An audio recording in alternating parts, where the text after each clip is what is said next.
This is the love of Yah, that you keep his commandments.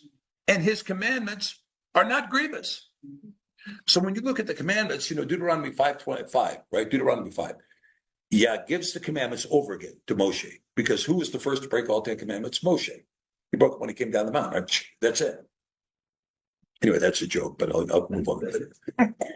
But, he goes back to have them rewritten, right? And Yah rewrites them again with his own fingertip. Now, could he have written up 613 mitzvot with his own finger? He could have. He could have just went, let's just cast this upon the stone right there. There's all 613 mitzvot. There you go. But that's not what it says. He wrote the 10 Devarim, which he called his covenant. Do these and live in them. And what's it say in Deuteronomy 5:22? He added nothing further.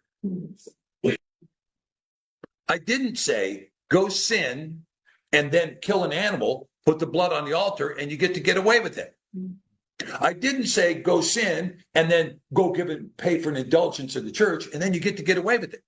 I didn't say go sin and then pay a tithe to your pastor so he can tell you every weekend all that stuff is completely forgiven. I said obey my voice. Then I will be your Elohim and you will be my people. It's that simple.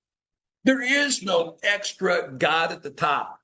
There is no extra truth. There is no side door into heaven.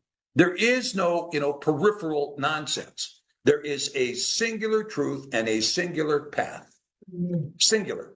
Echad, one, alone, singular.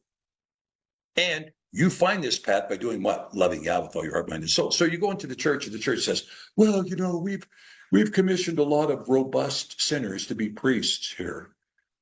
And we've got people that are really preaching something other than the gospel behind the pulpit, and that have kind of been bought off. They're Masons, and they're kind of bought off by the government, and they're preaching the government propaganda. But it's okay because we're a church of love.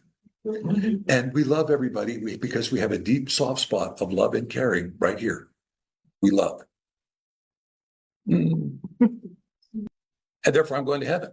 I can sin as much as I want. My pastor told me once saved, always saved. Do what thou wilt. I'm good to go. They are willingly ignorant, squelching the truth, and this is actually propaganda. Now we're talking about thought control and the mind police.